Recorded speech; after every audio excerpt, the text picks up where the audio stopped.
Olá pessoal, a gente vai conversar um pouquinho agora sobre a espirometria, que é um exame que vocês vão ver de extrema importância para a prática pneumológica, ok?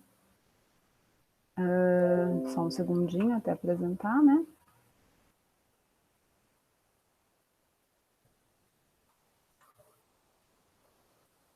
Vamos lá. Antes da gente falar do exame propriamente dito, a gente precisa recordar alguns pontinhos de anatomia e de fisiologia que são aplicáveis ao exame da espirometria. Em termos de anatomia, a gente tem que lembrar que o pulmão é um órgão, né? Os pulmões são órgãos delicados, esponjosos, aerados, né? E, portanto, compressíveis. Então, se a gente for falar, a gente vai dizer que esse pulmão é formado por tecido e por ar, né? Então, por isso, ele se assemelha a uma esponja, certo? E isso tem importância porque ele é um órgão que pode ser comprimido a partir do momento em que a gente faz esforço respiratório máximo, que é o que a gente vai ver na espirometria. A gente lembra ainda que são duas grandes zonas dentro do pulmão, então a zona condutora, basicamente composta pela árvore brônquica, né, que a gente chama exatamente de árvore por ela se ramificar em várias gerações, então a partir da traqueia, que é um tubo considerado grande, ela vai se ramificando até atingir as pequenas vias aéreas na periferia com uma grande área de secção transversa. A gente precisa lembrar também da questão da sustentação dos tecidos pulmonares, né, das vias aéreas. Então, os brônquios, eles têm a cartilagem, e essa cartilagem promove a sua sustentação, enquanto que os bronquíolos já não têm mais a cartilagem e são sustentados por tecido conjuntivo, né? E, por fim, a gente tem a zona respiratória, que é a zona a partir dos bronquíolos respiratórios, ductos alveolares e alvéolos, e ali o fluxo é laminar, mas é a parte realmente onde o pulmão realiza a sua principal função. Aqui essa figura para mostrar, né, a questão da sustentação, né? Então a gente vê aqui a microscopia eletrônica mostrando toda essa grande rede intersticial de fibras elásticas que são responsáveis pela sustentação das pequenas vias aéreas e espaços alveolares. Se a gente lembrar da DPOC, por exemplo, essas fibras são destruídas e o pulmão perde a sustentação, fica um pulmão flácido, um pulmão com maior complacência, maior facilidade de ser distendido. Em termos de fisiologia, a gente precisa retomar alguns conceitos de volumes, capacidades e seus determinantes, né? Esse gráfico é bem conhecido de todos e ele mostra, então, o volume corrente, que é aquele volume realizado durante uma respiração normal, o volume de reserva inspiratório, que é o volume que eu posso inspirar além do volume corrente, o volume de reserva expiratório, que é o volume que eu posso expirar além do expirado no volume corrente, o volume que sobra, apesar da minha expiração máxima, que é o volume residual. Toda vez que eu somar dois ou mais volumes, eu vou ter uma capacidade. Quando eu somo o volume inspirado normalmente mais o volume de reserva, eu tenho a capacidade inspiratória. Quando eu somo o volume de reserva expiratório com o volume residual, eu tenho a capacidade residual funcional. E quando eu somo todos os meus volumes, exceto o residual, eu tenho a capacidade vital. E por fim, ao somar a capacidade vital com o volume residual, eu tenho a capacidade pulmonar total. A espirometria, ela não tem capacidade de medir volume residual e, portanto, ela não consegue medir a CPT. E isso a gente vai ver que tem algumas implicações na detecção de distúrbios, principalmente do restritivo. A capacidade que a espirometria mede é a capacidade vital e mede também os fluxos respiratórios, sendo o principal deles o VF1. A gente precisa lembrar, então, que as capacidades elas são determinadas pela ação dos músculos respiratórios, tá? E pelas forças contrárias à expansão pulmonar, sendo principalmente a tensão superficial e as forças elásticas do pulmão e da caixa torácica. No caso do pulmão, isso recebe o nome de recolhimento elástico, né? Então, eu tenho essas ações opostas e que são as ações que são determinantes dos volumes e capacidades pulmonares. Se a gente lembrar na parte dinâmica da fisiologia, a gente precisa lembrar que para existir fluxo, eu preciso que exista diferença de pressão. Na questão da respiração, essa diferença de pressão é gerada pela ação dos músculos respiratórios e a aplicação da lei de Boyle, tá? Então, a gente tem o comando respiratório central, que vai ativar músculos inspiratórios, sendo o principal deles o diafragma e também os músculos intercostais externos. A partir da ação dessa musculatura, então o diafragma acionado ele rebaixa, aumentando o volume vertical, digamos assim, da caixa torácica, enquanto que os músculos intercostais externos promovem aquele movimento de alça de balde das costelas, expandindo então o tórax no diâmetro antero-posterior. Esse aumento do volume da caixa torácica faz com que ocorra uma queda da pressão intratorácica, certo? Da pressão alveolar, e aí eu tenho a geração do fluxo, pois a pressão atmosférica sendo maior, ela consegue vencer isso e o ar entra, né? A partir do momento que todo o ar entra, a pressão intratorácica agora é maior do que a pressão atmosférica e o ar sai de forma passiva na expiração até o ciclo se recomeçar. Só que a gente precisa lembrar também que essa saída do ar sofre interferência da resistência ao fluxo aéreo, né? E o principal componente da resistência ao fluxo aéreo é o raio. Se a gente lembrar dessa forma que ninguém precisa decorar, onde a resistência, né, de um fluido atravessando um tubo, que é o caso do ar dentro das vias aéreas, depende da viscosidade do fluido, que no nosso caso é o ar, ela é constante. Depende do comprimento do tubo, que também no nosso caso é constante, as vias aéreas não mudam de tamanho, mas as vias aéreas podem mudar de raio, né? E a gente vê aqui na forma, o raio é elevado à quarta potência, sendo indiretamente proporcional, né? Então, na verdade, quanto menor o meu raio, maior a minha resistência. Se a gente pensar nas vias aéreas, a traqueia é um tubo grande, então considerado de baixa resistência, tá? A gente vê que a resistência pulmonar aumenta conforme vai diminuindo o calibre dos brônquios, né? Então a gente parte da traqueia, que é a geração zero, e vai aumentando a resistência, que é maior aqui na região dos brônquios segmentares, porém depois a gente vê que há uma queda importante da resistência, apesar da diminuição do calibre dos brônquios. E por que isso acontece? Por conta da área de secção transversa. Então, se a gente lembrar que da traqueia sai 2 brônquios-fontes, de cada brônquio-fonte sai brônquios segmentares, e a partir daí vai se dividindo, até chegar nos bronquíolos terminais, a gente precisa entender que, apesar do raio pequeno, eu tenho muitos caminhos para o ar seguir, porque a quantidade de pequenas vias aéreas é muito grande. Então, ou seja, a área de secção transversa é muito grande e a resistência cai. E por que é importante a gente lembrar disso? Porque as doenças pulmonares obstrutivas, como a asma, DPOC, elas são doenças de pequenas vias aéreas. E a gente tem muitas pequenas vias aéreas, né? Então, esse aumento da resistência começa a acontecer, porém, pode ainda ser pouco sintomático, né? Oligossintomático, e a gente pode demorar para detectar essas doenças, né? E eventualmente pode até demorar para aparecer no exame, tá bom? Então a gente precisa lembrar dessa questão. Outros determinantes do fluxo aéreo são a ação da musculatura lisa brônquica, comandada pelo sistema nervoso autônomo simpático e parasimpático, né? Lembrando que o sistema nervoso autônomo simpático é responsável pela broncodilatação, enquanto o parasimpático pela broncoconstrição. E aí tendo ação direta no raio da via aérea e, portanto, uma questão importante a ser lembrada na resistência ao fluxo. E lembrar também dos volumes pulmonares, né? Então, quanto menor o volume pulmonar, maior a resistência da via aérea. E isso tem a ver com a questão da sustentação. Então, abaixo o volume pulmonar, as minhas vias aéreas estão mais fechadinhas, então, portanto, com um raio menor e maior resistência.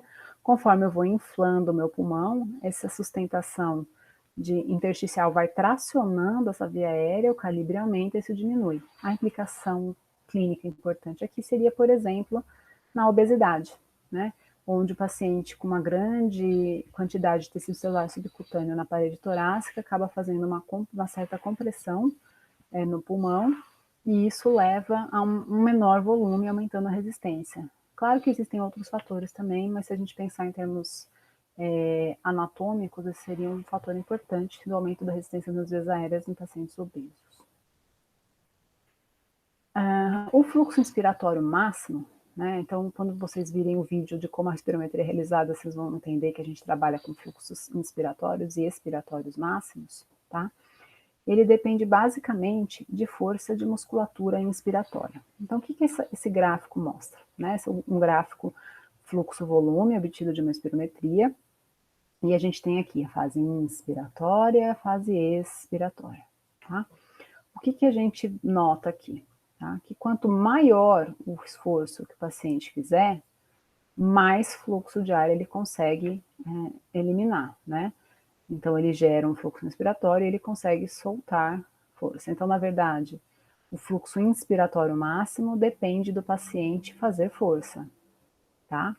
O fluxo expiratório máximo, ele tem uma parte que é dependente de esforço, porém tem uma parte que é independente do esforço. A gente vai falar disso rapidinho, tá? Então, na inspiração, basicamente é força muscular. Quanto mais eu encher meu tórax, mais tiver força para trazer minha caixa torácica até CPT, e depois, mais força eu tiver, eu consigo encher mais meu tórax, tá? Depende um pouco também da questão das forças contrárias. Então, se eu tiver um pulmão com recolhimento elástico muito aumentado, como por exemplo na fibrose, eu vou ter mais dificuldade de trazer esse pulmão, de expandir, né? Porque quando o recolhimento elástico é aumentado, o pulmão tende a ficar de tamanho menor, tá? Mas se eu tiver uma força adequada, eu consigo trazer. Então, a gente tem que lembrar daquelas duas relações. Para o fluxo expiratório máximo, eu tenho, como eu já falei, dois componentes. Uma parte que é dependente de esforço e uma parte que é independente do esforço, tá? A parte dependente do esforço, ela depende de força muscular. Então, quanto mais força eu aplicar, maior vai ser o meu pico, tá? Então, isso, por que é importante eu lembrar disso? Porque numa espirometria, se eu vejo uma curva sem pico adequado, pode traduzir pouca força do paciente, então, ou seja, um esforço não máximo desse paciente. E isso vai trazer problemas na interpretação do exame, tá? Por outro lado, vocês veem que independente do esforço, a curva cai sempre no mesmo lugar, tá? Essa parte, que é a região que a gente diz que ela é a independente do esforço, ela traduz muito a questão intrínseca da mecânica pulmonar, tá? Por que essa região independe de esforço? Por que independente do quanto eu sopro, de quanta força eu coloque para soprar, minha curva vai sempre cair no mesmo lugar? Porque, na verdade, existe um fenômeno, denominado compressão dinâmica das vias aéreas, tá? Que vai alterar o ponto de igual pressão. Então, se a gente lembrar daquele gráfico, daquele primeiro slide da lei de Boyle, a gente vai lembrar que eu tenho uma pressão intraalveolar menor, com uma pressão atmosférica maior. A partir do momento, ou melhor, em repouso elas estão iguais, né? Perdão aqui. Então, no primeiro momento, as pressões estão iguais, não existe fluxo. Quando eu ativo meus músculos inspiratórios, eu gero, então, aquela alteração no volume da caixa torácica, a pressão alveolar é menor, a atmosférica é maior, o ar entra. A partir do momento que o ar entra, tá? Eu tenho, então, um aumento da pressão alveolar, que fica maior que a pressão atmosférica, e o ar sai. Esse ar saindo, essa saída de ar, a depender da resistência da via aérea, vai gerando uma perda de pressão, até que em determinado momento as pressões se equalizam novamente, e esse momento em que a pressão é equalizada, a gente denomina ponto de igual pressão, tá? Isso falando de uma respiração tranquila, normal, em volume corrente. Quando eu faço a respiração máxima, seja índice e principalmente depois a expiratória, tá? Então, eu fiz a respiração máxima inspiratória, não muda nada, Mas na expiratória, eu tenho que lembrar que eu vou estar tendo ação de musculatura expiratória, tá? Eu deixo de ter um movimento passivo e passo agora a ter um movimento ativo com a ação dessa musculatura. E a gente lembra também que o pulmão é um órgão compressível. As pequenas vias aéreas são sustentadas por fibras elásticas. Quando eu faço a expiração forçada, tá? Eu tenho essa compressão das pequenas vias aéreas e o meu ponto de igual pressão se desloca para a periferia, tá? Então, na verdade, essas vias aéreas, o ponto de igual pressão, ele é antecipado, digamos assim, e a curva se fecha, tá? A curva cai sempre no mesmo lugar, né? O fluxo zero e a curva cai sempre no mesmo lugar. Por que é importante eu lembrar disso? Pacientes com doenças obstrutivas vão ter ainda uma maior diminuição desse raio da via aérea, tá? Eles já têm naturalmente o ponto de igual pressão deslocados, e isso muda a curva deles. A hora que eles fazem a expiração, isso fecha ainda mais rápido, tá? Podendo levar, então, a um acúmulo de ar dentro dos pulmões, que é o denominado air trapping, ou saponamento de ar, e com o passar do tempo, isso pode até levar a hiperinsuflação, com o tórax em barril, etc., que a gente vê lá na semiologia. Bom, como eu já disse, então, o fluxo respiratório máximo ele é uma medida boa da função pulmonar, porque ele vai se alterar em diversas doenças, né? E ele se altera por propriedades intrínsecas do pulmão. Eles não têm relação necessariamente com outras coisas que não sejam o pulmão, né? E é uma medida reprodutiva, então, portanto, ela é importante e muito boa para a gente avaliar a função pulmonar. Dito isso, nós vamos falar agora sobre a espirometria mesmo, tá? Que é um exame que mede a entrada e saída de ar dos pulmões, certo? Como eu falei no comecinho, ela tem um papel diagnóstico em indivíduos com sintomas respiratórios ou com exposições nocivas. Então, por exemplo, pacientes que trabalham com jateamento de areia, pacientes que trabalham em indústrias que têm uma poluição com gases tóxicos, pacientes que trabalham em granjas, por exemplo, que podem ter doenças intersticiais e por aí vai, tá? É um exame de extrema importância na avaliação pré-operatória, classicamente do pulmão, mas também de outras cirurgias, tá?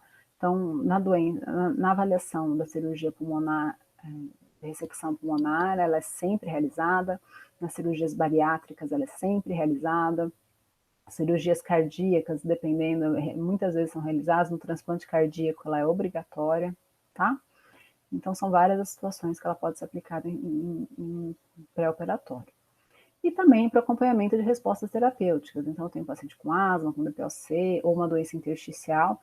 Muitas vezes a gente vai usar a espirometria como acompanhamento a gente vai querer avaliar a evolução funcional do nosso tratamento.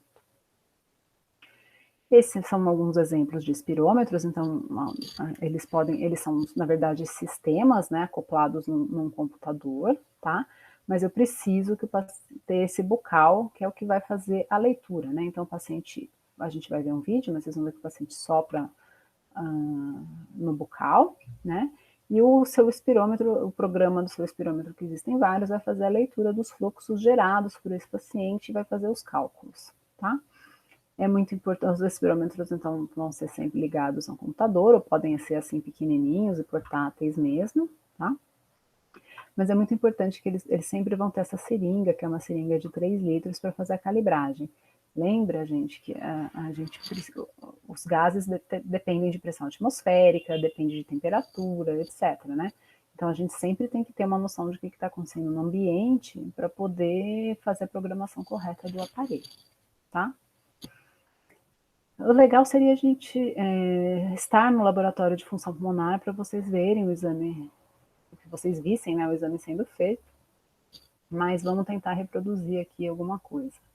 Então, lembrar que o ambiente deve ser calmo e privado, né? O técnico que faz o exame, ele vai fazer algumas anotações para o sistema ler, né? Então, eu tenho que obrigatoriamente colocar idade, sexo, é importante aqui que o sexo seja o biológico, tá? Raça, antropometria. Por quê? Porque com esses dados, tá, de raça, sexo, antropometria, eu tenho preditos populacionais. Então, Por exemplo, no Brasil existem programas, né, que a gente já sabe mais ou menos os valores preditos dos fluxos e das capacidades.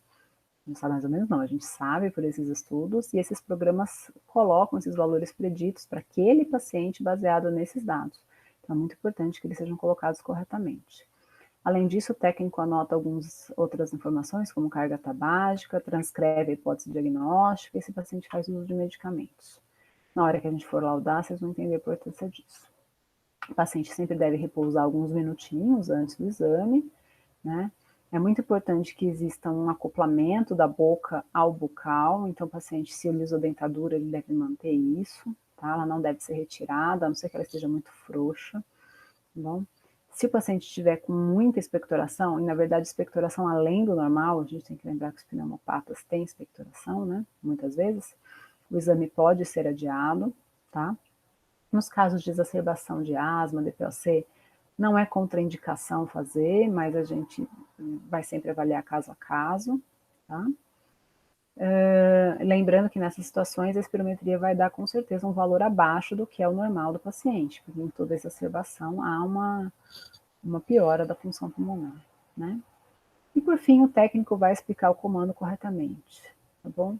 Meninos, lembrar que a espirometria é um exame relativamente difícil de ser feito, né? Então, criancinhas muito pequenas não conseguem fazer, pacientes demenciados não conseguem fazer, e alguns pacientes também não conseguem entender e seguir os comandos, tá? Então, o exame tem que ser realmente muito bem explicadinho para o paciente fazer corretamente. E é sempre muito importante que o exame seja realizado em pré e pós-broncodilatação. Então, o paciente chega, faz o exame, recebe uma dose de broncodilatador, geralmente um beta-2 agonista de curta duração, e aí ele repete após alguns minutos para a gente ver a variação, né, se há variação entre os valores pré e pós-broncodilatadores.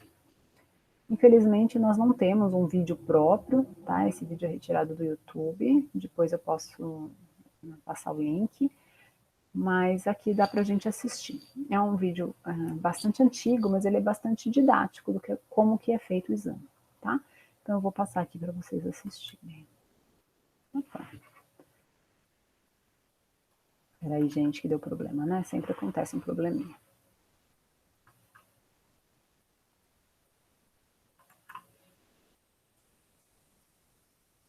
Os valores derivados da espirometria são influenciados por sexo, idade e especialmente estatura. Nunca se deve aceitar a estatura referida pelo paciente, que é sempre superestimada. A estatura deve ser medida sem sapatos, com o corpo ereto e alinhando-se o meato auditivo com o olho. Quando existe cifoescoliose ou qualquer anormalidade que resulte em erro da estatura, deve-se medir a envergadura. Isto é feito com uma fita medindo-se a distância entre o comprimento da ponta do dedo mais longo até o centro da fúrcula external. Esta distância, então, é multiplicada por 2,12 nos homens e 2,06 nas mulheres para se estimar a estatura real. A calibração é feita antes dos testes, com uma seringa de 3 litros de volume, que deve ser fornecida pelo fabricante, com todo e qualquer equipamento vendido. A seringa é conectada na entrada do espirômetro e os 3 litros são injetados. O erro máximo aceitável será de 100 ml, isto é, o computador deve registrar uma leitura entre 2,9 e 3,10 litros. Em espirômetros de fluxo, diferentes velocidades de injeção são frequentemente feitas, com o objetivo de avaliar a linearidade. Estela, vou explicar para a senhora como é feito o teste de função pulmonar, tá bom? Eu vou fechar o nariz da senhora. A senhora vai pegar o bocal que está em cima da mesa, colocar dentro da boca, em cima da língua. E vai respirar normalmente, bem tranquila. Até eu pedir para a senhora puxar o ar e soprar bem comprido, tá? Não precisa ser muito forte. Bem comprido, até eu pedir para a senhora puxar o ar novamente, tá bom? Vamos começar o teste, então. Vou fechar o nariz da senhora. Pode pôr dentro da boca, respirando normal, bem tranquila. Fecha bem a boca e vai respirando normal. Isso, bem tranquilo. Respira normal. Isso. Puxa o ar agora. Isso, sopra agora todo o ar. Vai soprando sem parar, sem parar, sem parar, sem parar, sem parar, sem parar, sem parar, sem parar, sem parar, sem parar, sem parar, sem parar. Puxa novamente, puxa. Isso, pode tirar da boca. Isso, muito bem.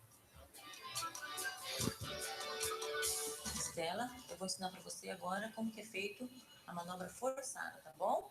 Eu vou tampar o teu nariz com clipe nasal, tá bom? Vou pedir para você colocar o bocal dentro da boca, em cima da língua e respirar normalmente, tá? Até eu pedir para a senhora puxar o ar e soprar forte, rápido e bem longo, tá bom? Até eu pedir para a senhora puxar o ar novamente, tá? Vamos começar então? Isso.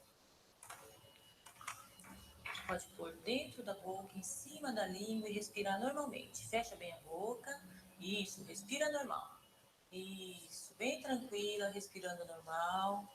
Isso, respira normal. Isso, respira normal. Puxa o ar. Sopra forte agora, rápido. Vai, vai, vai, vai, vai, vai, vai, vai, vai, vai, vai, vai, vai, vai, vai, vai, vai, vai, vai. Puxa de novo. Isso, pode tirar da boca. Pessoal, eu vou interromper, porque na verdade agora a manobra vai se repetir após o uso do broncodilatador. Mas os comandos do técnico, eles são extremamente importantes, né? O técnico tem que estimular essa saída de ar mesmo o tempo todo para que as curvas sejam adequadas, tá? Essas são as curvas geradas pela espirometria, as duas principais curvas.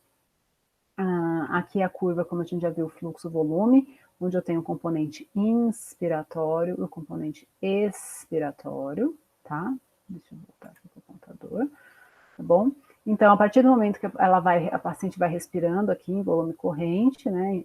Inspira, expira, inspira, expira. A hora que vem o comando do técnico, ela pede, puxa o ar. Aí o paciente puxa o ar. Nesse momento, ela chegou ao máximo, né? Então, a inspiração máxima se deu, então a paciente está na CPT aqui, e ela vai fazer, então, a expiração máxima, e como vocês viram, né, então sai a primeira parte da curva, e depois essa curva vai descendo, descendo, descendo, até o paciente realmente eliminar todo o ar do pulmão, então, portanto, esse ponto aqui é o volume residual, tá? E depois ele gera também essa outra curva, que é a curva volume-tempo, onde o paciente no sopra, sopra, sopra, vai, vai, vai, né, ele vai eliminar todo o ar, e o ideal é que esse paciente sopre pelo menos 6 segundos, tá? Algumas vezes esse fluxo vai ser menor, tá bom? Esse volume vai ser menor, por exemplo, porque um paciente que tem uma doença intersticial, ele solta rapidamente todo o ar. Lembra do recolhimento elástico aumentado? Então, quando ele sopra, muitas vezes ele vai fazer um platô aqui em 2 ou 3 minutos. Nas atividades nós vamos ver alguns exemplos, tá? Então, sempre que o paciente faz, o nosso exame, ele gera essas duas curvas, né? E a gente começa o laudo avaliando o cabeçalho, tá bom? A gente não tá vendo o paciente. Então, por exemplo, eu olhar o nome, está escrito Maria e sexo feminino, é uma coisa ok, né? A gente vai fazer essa checagem, mas nem sempre a gente consegue. Vocês sabem que tem nomes que não são sugestivos, né? É uma checagem muito fraca, mas é a única que a gente tem se a gente não tiver com o paciente na nossa frente, tá bom? A gente vai checar se o técnico colocou em unidade, por exemplo, se ele não colocou o peso em metros, se ele colocou em centímetros, tá? Altura, perdão, né? E checar o peso, a gente checa tudo isso, porque como vocês viram, os valores preditos são calculados a partir dessas alterações, tá? A gente avalia também se o paciente tem a presença de algumas que indiquem doença respiratória, né? Então, algum sintoma descrito, qual que é o diagnóstico, a carga tabágica. E a gente começa também analisando as curvas, tá? Porque as curvas têm que ser aceitáveis. E aí vocês têm que ter familiaridade com as curvas, porque curva inaceitável é diferente de curva patológica, né? Enquanto eu digo que esse aqui é o padrão normal de curva fluxo-volume, tá bom? Eu tenho que lembrar que vão vir curvas diferentes e que elas podem ser aceitáveis, porém elas não são dessa forma porque elas são patológicas. E vamos ver alguns exemplos aqui, tá? E por fim, a gente vai seguir o algoritmo de laudo. Então, vamos lá. Esse é um laudo de espirometria, tá bom? Então, quando a gente recebe o laudo, a primeira coisa que a gente vai ver é o cabeçalho. Ó, a altura está em centímetros, o peso está em quilos, tá? A gente checou aqui Rita, feminino. Tem a hipótese diagnóstica, que no caso aqui é uma pneumonite de hipersensibilidade crônica, tá? A idade da paciente, e aqui como está incompleta, porque a paciente nunca fumou, tá bom? Depois de checado o cabeçalho, então, para ver se não tem erros grosseiros, né? A gente vai para a questão das curvas. Aqui, infelizmente, meninos, eu não tenho ela coloridinha, mas a curva pré-BD geralmente vem em vermelho e após em azul, tá? No nosso espirômetro, pelo menos. Então, vejam, a paciente inspirou e expirou, uma forma normal de curva, tá? Então, ela gerou um pico. Ah, esses quadradinhos aqui, ó, que vocês podem ver que eu estou apontando, se a gente ligar do zero a eles, é a forma normal desse paciente. Então, vocês veem que a dela liga de forma perfeita, tá? E depois ela sopra mais de 6 segundos, então a gente diz que esse exame pode ser laudável, tá? Então, a partir de uma curva bem feita, é que o espirômetro lê os valores de forma adequada. Se a curva estiver inadequada, os valores que ela gera não me permitem avaliação. Então, sempre o laudo vai ser que o exame não preencheu critérios para análise, tá? Para vocês irem se familiarizando, então, a partir do preenchimento do cabeçalho correto, vejam, o espirômetro vai dizer para esse paciente os valores preditos de capacidade vital forçada, volume expiratório forçado do primeiro e segundo, e a relação entre eles, que são os 3 principais parâmetros que a gente avalia, tá? Para o laudo, são esses aqui, tá bom? O espirômetro também já calcula qual que é o limite inferior da normalidade. Então, o predito para a CVF seria 2,97 litros, porém até 2,33 para esse paciente estaria normal. Tá? Então, é uma informação que a gente muitas vezes usa isso aqui.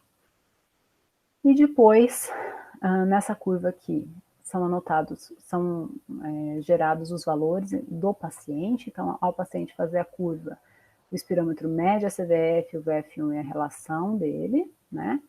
E aí ele calcula imediatamente a porcentagem deste valor em relação ao predito e solta aqui, tá? Para a curva pré e para a curva pós. Essa última coluna é a coluna da reversibilidade, ou às vezes vem um CHzinho quando está em inglês, que é o change, que a gente avalia principalmente aqui no VF1 para avaliar a resposta ao bebê, tá bom? Vamos lá. E essa curva A seria a curva que é considerada normal, né? Uma curva quase que triangular, tá? E aqui a gente tem exemplos de curvas que são curvas inaceitáveis. Por exemplo, nesse exemplo, o paciente começou a soprar com um esforço bem pequeno, depois ele inspirou e ele voltou a soprar. Então, houve hesitação, né? Ele mudou. Aqui, esses dois outros exemplos de uma hesitação ainda maior, né? Então, o paciente tinha que começar a soprar aqui, fazer o esforço máximo, ele demora para começar a soprar e ainda sopra devagar, tá bom? E o exemplo mais clássico que a gente tem, que é esse aqui, quando essa curva sai toda tremida, é porque o paciente provavelmente está tossindo durante o exame, tá? E há curvas também com um pico amputado. Essas curvas que formam um platô, elas são também curvas inaceitáveis, tá? Como eu disse para vocês, existem curvas patológicas, tá bom? E aqui a gente tem 3 exemplos de curvas patológicas que ocorrem por conta de alterações das vias aéreas centrais. Então, não é incomum, por exemplo, a endócrino pedir para a gente exame para avaliar se um bócio está comprimindo a traqueia, né, as vias aéreas ou não, tá? E isso a espirometria tem capacidade de dizer. Pacientes que cursam com cornagem pós-intubação ou tiveram intubação orotraqueal prolongada podem evoluir com estenose de traqueia. Então, a espirometria também tem capacidade de mostrar isso para a gente, tá? Então, a gente tem essa curva, que é uma curva quadrada, né, quase que um quadrado, onde a gente tem um achatamento tanto da curva INS quanto da curva expiratória. Isso acontece em obstruções fixas das vias aéreas. Então, na verdade, a estenose de traqueia, a estenose subglótica é o melhor exemplo, tá? A gente tem curvas que mostram uma obstrução extratorácica variável, onde a gente tem só um achatamento da curva inspiratória, e de patologias com obstrução intratorácica variável, onde a gente tem uma curva INS normal, mas o achatamento da curva expiratória, tá? Então, a extratorácica variável, que é a curva que achata a inspiração, a gente tem a paralisia de cordas de pregas vocais, tumores de corda vocal, lesões da laringe, tá? Na intratorácica variável, a gente vai ter tumores traqueais, Wegener, a gente pode ter os bócios também, e a fixa, as estenoses de traqueia, tá? Mas são não vou dizer que são raros, mas constituem o menor número de exames que a gente vê, né? A gente acaba pedindo mais por doença pulmonar mesmo, e aí as curvas patológicas que a gente encontra são as curvas características de distúrbios obstrutivos e de distúrbios restritivos, tá? Então aqui de novo a curva normal, né? E a gente vê que a curva restritiva é uma curva de forma normal, porém em miniatura. Existe ainda um segundo tipo de curva restritiva, que pode ser chamada curva em dedo de luva, que não está representada aqui, né? Que é uma curva, literalmente um dedo de luva, né? Que ela sobe, mas com uma base muito estreita, tá? Também característica de um distúrbio restritivo. E a questão do distúrbio obstrutivo é uma curva, como vocês veem, com fluxo, com pico menor, né? Então, esses pacientes têm alteração de fluxo mesmo, então eles fazem um pico menor, e depois a curva apresenta essa concavidade, que vai ser maior ou menor, dependendo da gravidade da doença. E por que essa concavidade ocorre? Lembra que eu falei do ponto de igual pressão? Então, quando o paciente já tem a via aérea obstruída, as vias aéreas são obstruídas de formas heterogêneas, né? Então, conforme esse paciente vai soprando, então vamos pensar, fazer o desenho aqui na curva normal. Então, ele soprou, em vez da curva vir retinha, né, ela vai caindo, porque eu vou fechando vias aéreas, então o ponto no gráfico vai diminuindo e eu vou tendo essa concavidade, tá? Os laudos que são possíveis de serem obtidos na espirometria, então, uma espirometria normal, eu posso confirmar ou apenas sugerir um distúrbio restritivo, a gente vai ver isso. Distúrbios inespecíficos, os distúrbios obstrutivos e um distúrbio misto. Na verdade, a espirometria ela tem capacidade, a melhor capacidade dela é para avaliar distúrbios obstrutivos, tá? E distúrbios inespecíficos e mistos, ela vai apenas sugerir, sendo necessária a realização de outros exames, como pletismografia ou lavagem de nitrogênio, para fazer a medida do volume residual e da capacidade pulmonar total, para a gente ter a certeza desses distúrbios, tá? Os distúrbios mais importantes que a gente vê mais na prática são os obstrutivos e os restritivos, né? E a gente tem que lembrar que distúrbio obstrutivo é diminuição de fluxos, ok? E distúrbio restritivo é uma diminuição de capacidades e volumes, ok? Então, nessas barrinhas, a gente tem aqui uma representação da capacidade pulmonar total, né? Então, aqui, ó, em torno de 100%. Na verdade, a CPT normal é 80% a 100% também, mas vamos considerar 100 para ficar mais fácil. Onde eu tenho uma proporção aí de um volume residual pequeno e uma capacidade vital maior. Pacientes com doenças obstrutivas podem começar a ter aprisionamento de ar, então, como eu falei para vocês, né? A via aérea fecha, o ar não sai, então isso vai levar a um aumento do volume residual e pode levar a uma diminuição da capacidade vital, então a espirometria pode perceber isso, ok? Quando o paciente tem um aumento da CPT como um todo, por esse aumento do volume residual, ele vai ter o que a gente chama de hiperinsuflação, mas aqui, para eu determinar isso só na pletismografia, né, ou melhor, na espirometria não dá, a pletismografia eu tenho que medir volume residual e CV, seja por pletismografia ou lavagem de nitrogênio, tá? Nos distúrbios restritivos, eu vou ter a diminuição da CPT, ok? E essa diminuição da CPT vai ser representada na espirometria por uma diminuição da capacidade vital. Lembra que eu não meço o volume residual nesse momento, tá? E o distúrbio misto, ele seria um componente, né? Assim, é a redução da CPT com diminuição da CV e aumento do volume residual. Tá? Então, de novo, por isso que a gente vai ter alterações em que a espirometria pode só sugerir, porém ela não vai conseguir confirmar, né, sendo necessário um segundo exame. Mas, a grosso modo, a gente pode falar o seguinte, ó, distúrbios obstrutivos vão ter uma CVF normal ou reduzida, tá? O VF1 sempre reduzido, melhor, muitas vezes reduzido, e EO, né? Então aqui acaba sendo EO, mas na grande maioria das vezes os dois estão reduzidos.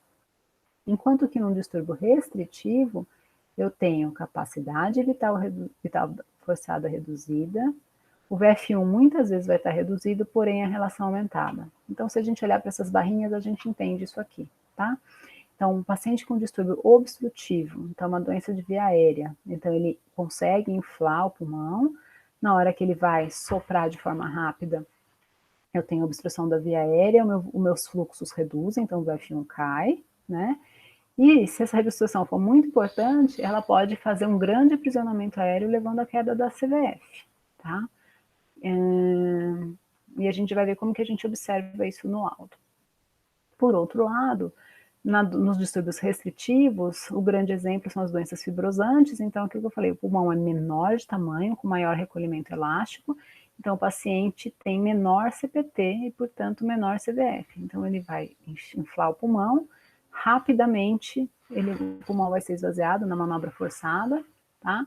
Então a CVF será diminuída e também vai acabar tendo um fluxo menor, o volume reduzido. A grande diferença aqui é na relação, tá?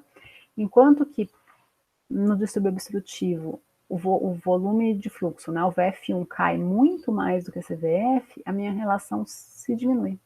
Tá? E aqui a queda é, digamos assim, proporcionada, então a relação vai estar sempre normal. E esse aumentado é só porque muitas vezes vocês têm dúvida, tipo, é 0,75 e deu 0,86. Isso é um aumentado? Não, na verdade ela é normal. Qualquer coisa acima de 0,75 ou do limite do paciente, ela é considerada normal. Tudo bem?